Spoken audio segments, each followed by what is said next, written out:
नमस्कार दोस्तों, मैं भूपेंद्र खन्ना स्वागत करता हूं आप सभी का यूथ पाठशाला में। यहाँ मैं आज आपको बताऊंगा आरपीएससी जो कॉलेज लेक्चरर है उसके ईएफएम सब्जेक्ट के बारे में पूरी डिटेल, कौन सी बुक पढ़नी है, क्या पढ़ना है, किस तरह पढ़ना है, एक एक बात को बारीकी के साथ। यहाँ पर कौन से जर्नल्स आपको देखने हैं, यहाँ पर कौन सी बुकलेट में से कौन से टॉपिक को पढ़ना है, इसका पूरा डिटेल मैं आपको समझाने वाला हूं इस वीडियो के अंदर। दोस्तों अगर बात करूं आरपीएससी कॉलेज लेक्चरर की, तो आरपीएससी कॉलेज लेक्चरर में पेपर 3 होंगे, कुल 3 पेपर होंगे, पेपर 1, पेपर 2 और पेपर 3। पेपर 1 और पेपर 2 मुख्य रूप से होगा जहां पर यूजुअली पूछा जाएगा सब्जेक्ट के बारे में, आई रिपीट सब्जेक्ट के बारे में, आपकी सब्जेक्ट एफिशिएंसी के बारे में। पेपर 3 है वो जनरलाइज है और पेपर 3 में जो बात की जाएगी वो की जाएगी मुख्य रूप से बहुत इंपॉर्टेंट तरीके से आपके जनरल नॉलेज की, वो भी राजस्थान के परिप्रेक्ष्य में मुख्यतः। चलिए बिना समय गंवाए हम शुरू करते हैं कि हमारा सिलेबस क्या है, आपको क्या पढ़ना है, किस तरह पढ़ना है, ताकि आपके लिए किसी भी तरह की कोई समस्या नहीं हो जब आप तैयारी कर रहे हो।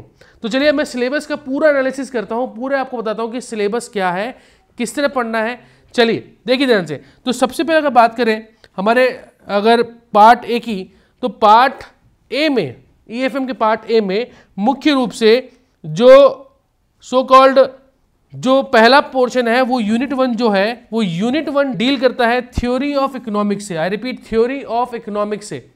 थ्योरी ऑफ इकोनॉमिक्स का मतलब यहाँ पे माइक्रो और मैक्रो का थोड़ा सा कॉम्बिनेशन है। आई रिपीट, किसका कॉम्बिनेशन है? माइक्रो एंड मैक्रो का, माइक्रो और मैक्रो का कॉम्बिनेशन है। यहां पर आपके सबसे पहले बता दूं, जैसे nature and scope of the micro economics and the macro economics, basic feature of Kautilya का अर्थशास्त्र, consumer behaviour, demand analysis, indifference curve analysis, pricing under the various market, production theory and the distribution theory. यहां तक जो आप देख रहे हैं ये सब कुछ माइक्रो एनालिसिस है, माइक्रो यानी सूक्ष्म अर्थशास्त्र की बात हो रही है। यहां पर मैं आपको एक चीज बहुत क्लियर कर दूं, इस टॉपिक को करने के लिए आपको मुख्य रूप से 11th और 12th क्लास की जो बुक्स हैं उनको डील करना होगा। 11th और 12th क्लास की बुक्स को डील करना होगा। और अगर आप चाहते हैं तो एनडी माथुर साहब की बुक आती है, वहां से भी ये टॉपिक कवर हो जाएंगे। एनडी माथुर साहब की बुक आती है, वहां से भी ये टॉपिक आपके आसानी से कवर हो जाएंगे अगर आप इन सब्जेक्ट को डील करोगे, यानी इस पोर्शन तक करोगे तो। फिर बात आती है national income and the consumption and the investment function. देखो नेशनल इनकम के concept, methods, components, importance and the limitation, ये मैक्रो इकोनॉमिक्स का पार्ट है। On consumption and investment function, ये भी मैक्रो इकोनॉमिक्स का पार्ट है। ये भी आपका बाय डिफॉल्ट 12th क्लास की बुक का भाग है। एनसीईआरटी की बुक ले लीजिएगा, उसके बियॉन्ड कुछ नहीं आएगा, कुछ भी आपसे अलग नहीं पूछा जाएगा। ये चीज आप ध्यान रखिएगा, ये जो भाग है माइक्रो और मैक्रो का है। बहुत सिंपल है, आप अगर फोकस करते हुए अगर आप एनसीईआरटी की बुक को भी देख रहे हैं, एनसीईआरटी को प्रॉपर फॉलो कर रहे हैं, तो आपसे गलती होने के चांस बिल्कुल 0 होंगे। यहां पर मैं आपको प्रॉपर तरीके से क्या पढ़ना है, किस तरह पढ़ना है, कैसा क्वेश्चन आ चुका है, वो सब कुछ आने वाले समय में बताऊंगा। आप बिल्कुल टेंशन न लें, बस आप फोकस करें इस टॉपिक वाइज। देखो क्या होता है, अगर आपको सिलेक्शन लेना है, क्योंकि कई लोग पूछते हैं कि sir what is the criteria to be selected in the college lecturer, तो मैं एक ही बात बोलता हूं उनको, सबसे पहले आप कुछ भी कर रहे हो, कुछ भी पढ़ रहे हो, सबसे पहले आपको सिलेबस देखना है। सिलेबस को समझने के साथ ही आगे बढ़ना है। अगर आप सिलेबस बहुत ध्यान से देख रहे हैं, अगर आप सिलेबस के साथ क्लियर हैं, तो आपसे कोई गलती नहीं होगी। ठीक है, तो ये हमारा जो सिलेबस है, ये पहला जो भाग है पार्ट ए में भी देखो कुल 10 यूनिट, मतलब अगर मैं बात करूं तो पार्ट ए और पार्ट बी मिला के कुल 10 यूनिट्स हैं। और इस 10 यूनिट के अंदर आपको जो मुख्य रूप से फोकस करना है, मुख्य रूप से फोकस करना है, वो फोकस करना है आपके सब्जेक्ट के ऊपर। अगर आपका सब्जेक्ट स्ट्रांग है तो कोई फर्क नहीं पड़ता कि आपका लेवल क्या है। Is it clear? चलिए अब मैं थोड़ा सा इसको आगे बढ़ाते हैं, तो इसको आगे बढ़ाने के लिए हम जाएंगे, इसको मैं थोड़ा सा लेके जाता हूं आगे। यस, अब मैं बात करूं सेकेंड यूनिट की। सेकेंड यूनिट जो डील कर रहा है वो डील कर रहा है इंडियन इकोनॉमी प्रॉब्लम से, यानी भारत की इकोनॉमी में जो प्रॉब्लम्स हैं उनके बारे में यहां पे डिस्कशन हो रहा है मुख्य रूप से। यहां पे क्या क्या पढ़ोगे? प्रॉब्लम ऑफ इंडियन इकोनॉमी, कौन कौन सी प्रॉब्लम है? पॉवर्टी, पॉपुलेशन और अनएम्प्लॉयमेंट। यहां पर मैं आपको क्लियर कर दूं, क्योंकि अभी तक 12वीं जनगणना, जो आपको पता है कि अभी रिसेंटली 2021 में जनगणना होने वाली है, उसके आंकड़े तो अभी हमको मिलेंगे नहीं, तो यहां पे 2011 में जो आंकड़े हैं उनके अनुसार पॉपुलेशन के आंकड़ों को पूछा जाएगा, पॉवर्टी के आंकड़े जो पूछे जाते हैं, अनएम्प्लॉयमेंट की योजनाएं और अनएम्प्लॉयमेंट से रिलेटेड जो भी वर्तमान में चल रहा है, जो योजनाएं चल रही हैं, उनके बारे में पूर्ण रूप से यहां डिस्कशन किया जाएगा और पूछा जाएगा।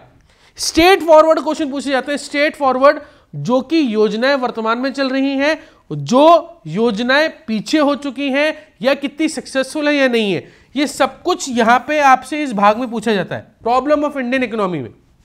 फिर बात करते हैं पॉलिसी कमीशन ऑफ इंडिया।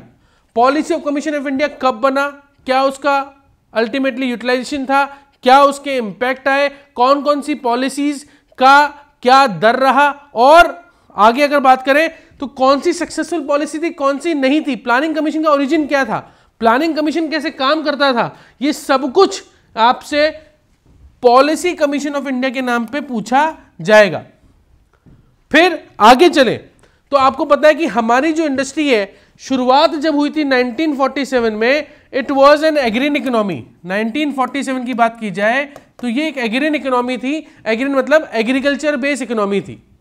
अब जैसे जैसे इंडस्ट्रियलाइजेशन आया हमारी इकोनॉमी के अंदर भी, वैसे वैसे इंडस्ट्रियलाइजेशन के बाद और एग्रीकल्चर भी हमारा एक बहुत इंपॉर्टेंट साधन है, जीडीपी का बहुत बड़ा कंट्रीब्यूटर है। पर आपको बता दूं, सर्विस इंडस्ट्री का कंट्रीब्यूशन ऑलमोस्ट 56% के आसपास है वर्तमान में। तो यहां पे जो पूछा जाएगा, इससे रिलेटेड जो क्वेश्चन पूछे जाएंगे वो पूछे जाएंगे कि भैया आप बता दो इंडस्ट्री और एग्रीकल्चर की क्या क्या योजनाएं हैं, भारत सरकार की क्या सोच है और किस तरह भारत सरकार इन पे लगातार कार्य कर रही है। Then privatization and the globalization पूछा जाएगा। पब्लिक प्राइवेट पार्टनरशिप मॉडल, जो पीपीपी मॉडल्स हैं, देखो क्या है कि अब धीरे धीरे गवर्नमेंट की अधिकतर योजनाएं पीपीपी मॉडल्स में मूव ऑन हो रही है। पीपी मॉडल क्या होता है? Public private partnership. तो जितने आप हाईवेज देखते हो, जितने भी डैम देखते हो, यहां तक कि एयरपोर्ट्स आप देख रहे हो, ये सब कुछ पीपी का एग्जाम्पल है। अब देखो ये प्राइवेटाइजेशन ग्लोबलाइजेशन बाय डिफॉल्ट आपको अगेन 11th और 12th क्लास की बुक में एनसीईआरटी में मिलेगा।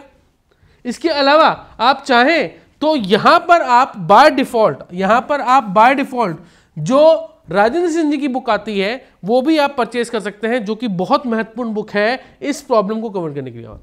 इसके अलावा नीति आयोग के बारे में, rural development of India and cooperative movement. देखो ये जो भाग है rural development and cooperative movement की जो बात की जा रही है, ये ईएफएम में एक विशेष सब्जेक्ट था। वैसे तो मैं आपको इसको नोट्स दे दूंगा, कोई बड़ी बात नहीं है। ये ईएफएम में एक विशेष सब्जेक्ट था कोऑपरेटिव मूवमेंट के नाम से।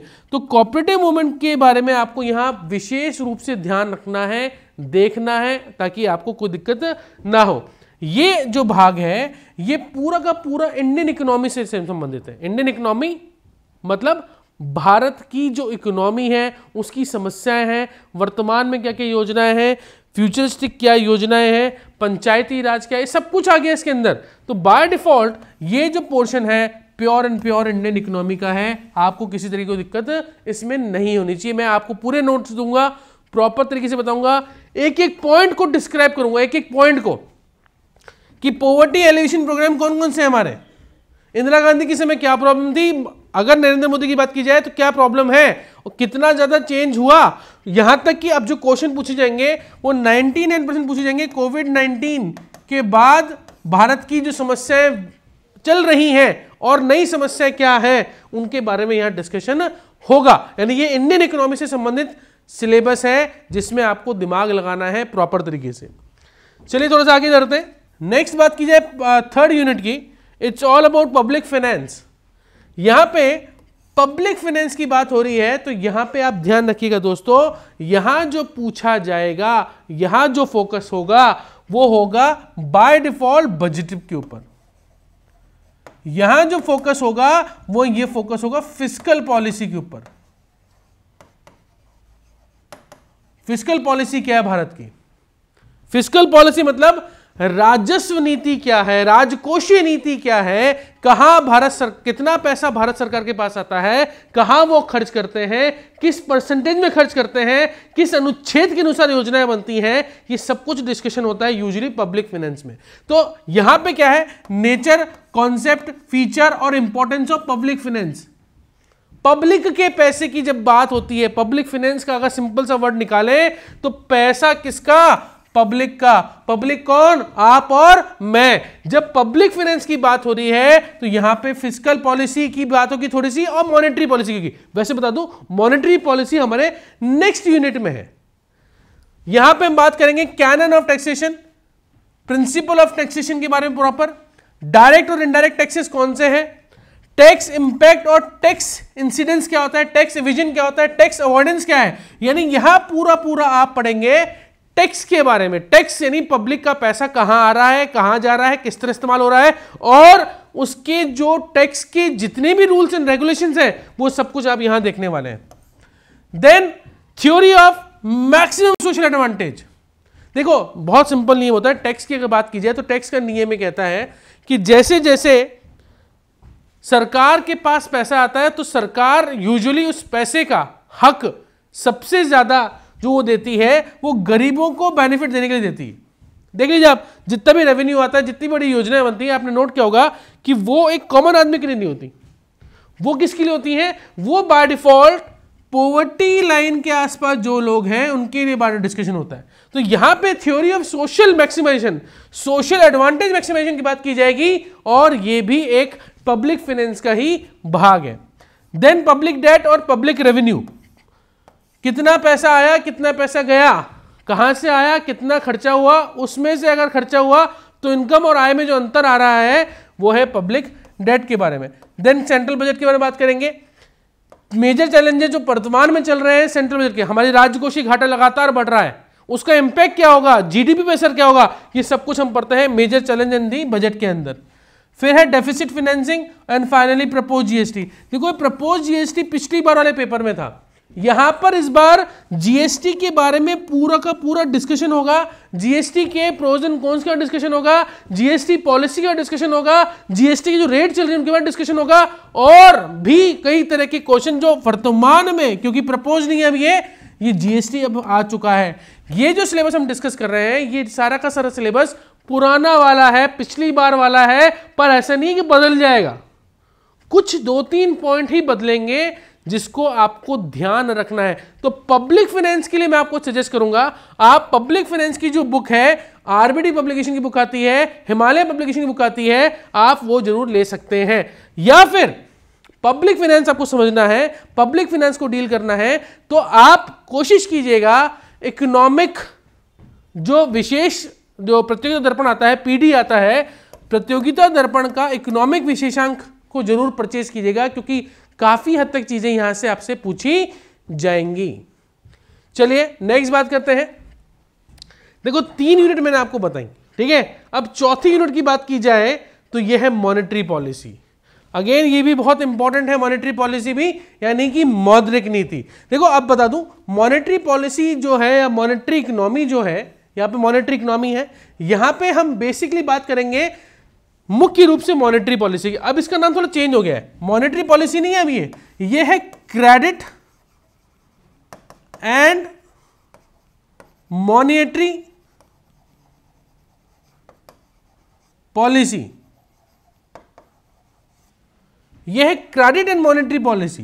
तो यहां पे हम बात करेंगे पैसे की, पैसा जिसके आधार पे दुनिया चल रही है, जिसके लिए आप और मैं दोनों लगातार परिश्रम कर रहे हैं, मेहनत कर रहे हैं। तो स्कोप कहां से है, कॉन्सेप्ट क्या है, इंपॉर्टेंस कहां से है, यानी शुरुआत कहां से हुई, वर्तमान में क्या चल रहा है और फ्यूचर क्या होगा। आई रिपीट, शुरुआत कहां से हुई, वर्तमान में क्या चल रहा है, फ्यूचर क्या होगा। शुरुआत सिक्कों से हुई, जब इंसान ने पहली बार बार्टर को छोड़ा, मैं और दो आदमी हैं, ए और बी।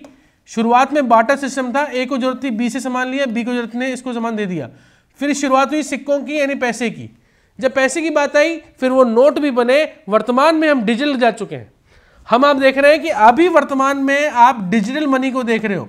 अगर मैं बात करूं 2016 से पहले वेरी लेस पीपल, मैं बता दूं इंडिया का लगभग 0.2% लोग ही इस्तेमाल करते थे डिजिटल पेमेंट को। और आज की हालत यह है कि गांव गांव, गली गली, ठेले ठेले पे पेटीएम और फोन पे आ चुका है। आपको पैसा जेब में लेके घूमने की जरूरत नहीं है। फ्यूचर क्या होगा? Future might be bitcoin, future might be crypto currency. उसके बेसिस पे लोग अपने पेमेंट्स को ले रहे होंगे या दे रहे होंगे। तो ये सब कुछ है कॉन्सेप्ट, स्कोप एंड मनी के अंदर। फिर हम बात करेंगे determinants of the demand for money and supply. कौन कौन से फैक्टर्स हैं जो मनी और सप्लाई को इंपैक्ट करते हैं। ऐसा क्यों होता है कि आरबीआई चाहे तो 2000 के बहुत से नोट छाप दे, सबको बांट दे, क्या दिक्कत है? मोदी जी ने कहा था 15 लाख देंगे, 15 लाख देंगे, दे दो, क्या दिक्कत? छापने तो है, पर क्यों नहीं छापते हैं? ऐसे क्या कारण है कि हम नोट नहीं छापते हैं? हमारे हाथ में ना नोट छापना, तो अपनी बाकायदा प्रिंटिंग प्रेस तो हमारी है, आरबीआई की खुद की है, नोट छाप दो, क्या दिक्कत है? पर नहीं छाप सकते। क्यों नहीं छाप सकते? क्योंकि डिमांड सप्लाई का एक फिनोमिना होता है। आपको रिजर्व रखना होता है डेट की डिमांड, देश के अकॉर्डिंग, देश की डिमांड सप्लाई के अकॉर्डिंग आप यहां पे अपनी policy market flow of money को मैनेज करते हो। इसके लिए बाय डिफॉल्ट इस चीज को सब कुछ मैनेज करने के लिए अगर अथॉरिटी की बात की जाए तो सबसे ऊपर है आरबीआई। आरबीआई ही पूरी की पूरी जो सिस्टम है, मॉनेटरी सिस्टम है, सबको मैनेज करता है इंडिया में। चाहे वो कैपिटल मार्केट हो सेबी के थ्रू, चाहे वो आपके इंश्योरेंस हो आईआईडी के थ्रू, या वो बैंक हो, उनके को भी मैनेज कौन करेगा? आरबीआई। तो ultimately whole and soul of the in India अगर बात की जाए, मॉनेटरी पॉलिसी को मैनेज करने वाला कौन है? आरबीआई। फिर मैनेजिंग मनी कंट्रोल को रोकने के तरीके क्या है, क्या क्राइटेरिया है, पैसे को कैसे रोकना है, किस तरह रिलीज करना है, अपनी मॉनेटरी पॉलिसी को कैसे मैनेज करना है, ये सब कुछ आएगा टेक्निक्स ऑफ मॉनेटरी कंट्रोल। फिर हम बात करेंगे specially monetary policy of India. हमारी मॉनेटरी पॉलिसी क्या है? हम यूएस फेडरल तो है नहीं, यूएसए की इकोनॉमी और हमारी इकोनॉमी नाथ का अंतर है, हमारी प्रायोरिटीज कुछ और है। तो हमारा ऐसा होता है कि भाई बैंक को स्पेशली बोला जाता है। अगर मैं हर्षद मेहता स्कैम 1992 की बात करूं तो आपको पता चलेगा, इंटरेस्टिंग फैक्ट था, ये गलती हर्षद मेहता की नहीं थी, ये तो बैंकों की थी। बैंकों ने उसको पैसा दिया, बैंकों का लूप होल था। हर्षद की गलती क्या थी? उसने तो बैंकों को मुनाफा कमा के दिया था। भाई क्या था ऐसा कि भाई मॉनेटरी पॉलिसी का जब बात की जा रही है इंडिया की, तो आरबीआई कंट्रोल कर रहा है, पर हमारे तो कुछ सिस्टम होंगे ना। हमारे सिस्टम क्या है, किस तरह काम करते हैं और वो किस तरह हमारे लिए फायदेमंद है, खासकर हमारी इकोनॉमी के अकॉर्डिंग फायदेमंद है, ये डिसाइड करता है आरबीआई। आरबीआई की हम सारी की सारी कहानी पढ़ेंगे। फिर है इन्फ्लेशन एंड डिफ्लेशन, क्योंकि ऑब्वियसली जब मनी फ्लो होगा तो इन्फ्लेशन डिफ्लेशन कॉन्सेप्ट भी आएगा। भाई अलग अलग तरह की इन्फ्लेशन होती हैं। अब कई लोग बोलते हैं कि सर इन्फ्लेशन फायदेमंद है या नुकसानदायक है। मैं बता दूं, इन्फ्लेशन जो होता है यूजुअली आपको अधिकतर टीचर बताएंगे कि इन्फ्लेशन फायदेमंद है या नुकसानदायक है, ये कहना बहुत मुश्किल है। पर मैं बता दूं, एक सीमित इन्फ्लेशन हमेशा आपकी इकोनॉमी के लिए फायदेमंद होता है। सीमित समय के लिए, सीमित समय के लिए इन्फ्लेशन की जो रेट है, अगर वो 2 से 5% के बीच में है तो ये इकोनॉमिक ग्रोथ के इंडिकेटर्स हैं और ये फायदेमंद है। अभी डिफ्लेशन, जैसे डिफ्लेशन, अभी हम डिफ्लेशन में चले गए। आपने देखा ना कि लगातार इकोनॉमी गिर रही थी और सबसे बड़ी गिरावट हमारी इंडियन इकोनॉमी में आई। पूरे के पूरे विश्व में सबसे बड़ी गिरावट हमारी इंडियन इकोनॉमी में। तो वो डिफ्लेशन की सिचुएशन भी क्रिएट हुई है हमारे। तो अभी तक जब तक हम बात करते हैं इन्फ्लेशन होता है, डिफ्लेशन होता है, हम सिर्फ बुक्स में पढ़ते थे। हमने तो रियल आंकड़ों में देखा भाई कि डिफ्लेशन नाम की चीज भी कुछ होती है। तो इसके कॉन्सेप्ट्स, काइंड, कॉजेज, इफेक्ट्स और कंट्रोल, कैसे कंट्रोल करते हैं, ये सब कुछ हम बात करेंगे इस यूनिट नंबर 4 में, यानी कि मॉनेटरी पॉलिसी के अंदर। फिर हम बात करेंगे थोड़ा सा यहाँ पे मॉनेटरी पॉलिसी। जब मॉनेटरी पॉलिसी आई है तो भैया पैसे की बात आई है। पैसे की बात आई तो पैसा आ कहाँ जा रहा है, कहाँ इन्वेस्ट हो रहा है, it's all about capital market. Capital market में कैसा मूवमेंट होता है, कैपिटल मार्केट करता क्या है, सोचना एक बार, थोड़ा सा देखना। अगर बात की जाए कैपिटल मार्केट की, तो कैपिटल मार्केट एक ऐसी जगह है जहां पे एक कॉमन आदमी का सेविंग्स को इन्वेस्टमेंट में बदला जाता है। सेविंग किसमें कन्वर्ट होती है? इन्वेस्टमेंट में।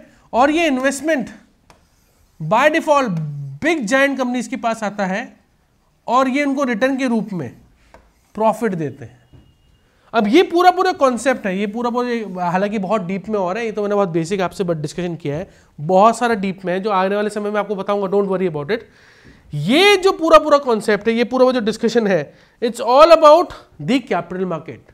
कैपिटल मार्केट में कौन कौन सिक्योरिटीज हैं, किस तरह वो डील करती हैं, इनको कैसे मैनेज किया जाता है, ये सब कुछ जो बातें हैं वो हम बात करेंगे यहाँ पे कैपिटल मार्केट में। फिर मल्टीप्लायर और एक्सीलरेटर्स हैं, ये मॉनेटरी पॉलिसी की बहुत इंपॉर्टेंट एस्पेक्ट है। इनके बारे में थ्योरेटिकल प्लस मैथमेटिकल दोनों एस्पेक्ट में हम आपसे डिस्कशन भी करेंगे मल्टीप्लायर और एक्सीलरेटर में। अब इसके लिए बुक कौन सी लेनी है? देखो वैसे तो बहुत सारी अच्छी, आप कोई भी इंटरनेशनल इकोनॉमी की बुक ले लो या फिर मनी एंड बैंकिंग के नाम से जो बुक आती हैं उनको अगर आप रिसर्च करोगे तो आपको मिल जाएंगी। बट मैं आपको सजेशन करूंगा कि अगर आप मनी और बैंकिंग के लिए बुक चाहते हो तो आप ले सकते हो बाय डिफॉल्ट एक सुरेश एस चांद पब्लिकेशन की बुक, जो बहुत अच्छी बुक में से एक है। फिर बात करते हैं नेक्स्ट, ये जो भाग है ये है हमारा by default the most important part, economy of Rajasthan. देखो यहां पे अंतर होता है एक राजस्थान के कैंडिडेट में वर्सेस एक नॉन राजस्थानी कैंडिडेट में। यह भी एक इंपॉर्टेंट एस्पेक्ट होगा, यह है इकोनॉमी ऑफ राजस्थान। अब इकोनॉमी ऑफ राजस्थान क्या है? यहां पे हम पढ़ेंगे पूरे का पूरा हमारे राज्य के बारे में सिर्फ, कि भैया हमारे बेसिक फीचर क्या है राजस्थान इकोनॉमी के। यहाँ पे एग्रीकल्चर पॉलिसी, जो अभी रिसेंटली एग्रीकल्चर पॉलिसी है जो वर्तमान में आई है, उसकी जो आंकड़े हैं, प्रॉब्लम, प्रॉस्पेक्ट्स एंड चैलेंजेस क्या हैं, इंडस्ट्रियल पॉलिसी या इंडस्ट्रीज के बारे में क्या प्रॉब्लम है, क्या प्रॉस्पेक्ट हैं, चैलेंजेस हैं, और इंडस्ट्रियल पॉलिसी ऑफ इंडिया से आपको लिंक करते हुए राजस्थान की इंडस्ट्रियल पॉलिसी को भी लिंक करना है। फिर टूरिज्म डेवलपमेंट ऑफ राजस्थान क्या है, इकोनॉमिक प्रॉब्लम ऑफ राजस्थान क्या है, economic planning of the Rajasthan क्या है, स्पेशल एरिया जो डेवलपमेंट प्रोग्राम थे टाइम टू टाइम राज्य सरकार ने लॉन्च किए थे और केंद्र सरकार की मदद से वो कौन कौन से थे, कौन कौन सी योजनाएं थी जो जिसके बेसिस पे जो डेजर्टिफिकेशन की समस्या थी, रेगिस्तानीकरण की समस्या थी, उसको हटाया गया, वो यहाँ पे आएंगे सब कुछ। फिर है environmental pollution and the problem of sustainable development. ये सब कुछ, ये जो पूरा भाग है ये पूर्ण रूप से, आई रिपीट, पूर्ण रूप से राजस्थान इकोनॉमी का भाग है। ठीक है, राजस्थान के परिप्रेक्ष्य में आपसे यहाँ पूछा जाएगा। यहाँ पे आपको सारी योजनाएं पता होनी चाहिए, यहाँ पे क्या चल रहा है क्या नहीं चल रहा है वो पता होना चाहिए, ये सब कुछ आपको यहाँ पे देखने को मिलेगा। ठीक है, अब देखिए ध्यान से, जो बहुत इंपॉर्टेंट बात है कि सर इसको कहाँ से पढ़ना है, किस तरह पढ़ना है, तो मैं आपको सजेस्ट करूंगा भैया आप परचेज कर सकते हैं राजस्थान इकोनॉमी के लिए। बहुत ही बड़े टीचर हैं हमारे लक्ष्मी नारायण नाथुराम का जी, इनकी आरबीडी पब्लिकेशन की बुक आती है, इसको आप परचेज कीजिएगा। आपको सारे फंडामेंटल, सारे आंकड़े, सारी क्लैरिटी आ जाएगी कि किस तरह कौन सी चीज को पढ़ना है, क्या करना है। वैसे मैं अपने कोर्स में, मैं अपनी बातों में आपको पूर्ण रूप से ज्ञान दूंगा कि आपको किस तरह सिस्टमेटिकली कब कौन सी चीजों को पढ़ना है। मैं अगर फिस्कल पॉलिसी की बात करूंगा तो सेम टाइम उसको मॉनेटरी पॉलिसी भी लिंक करूंगा, ताकि आपको किसी तरह की कोई दिक्कत नहीं आए इस पूरे के पूरे सिलेबस को कवर करने में। आप बिल्कुल भी ना घबराएं, बिल्कुल भी टेंशन ना लें। मैं भूपेंद्र खन्ना आपकी मदद के लिए हमेशा रेडी हूं और आपको बेस्ट से बेस्ट बुक्स, नोट्स मिले, आपकी लाइफ में किसी तरह की कोई समस्या नहीं हो, विशेष रूप से जब आप इस कोर्स को डील कर रहे हो। इसका हमारा पूरा हमारा मकसद है, हमारी कोशिश यही है कि what ever the knowledge that I have I will share you it in the proper way. मतलब जो भी मेरे पास ज्ञान है मैं आपको प्रॉपर तरीके से दूं।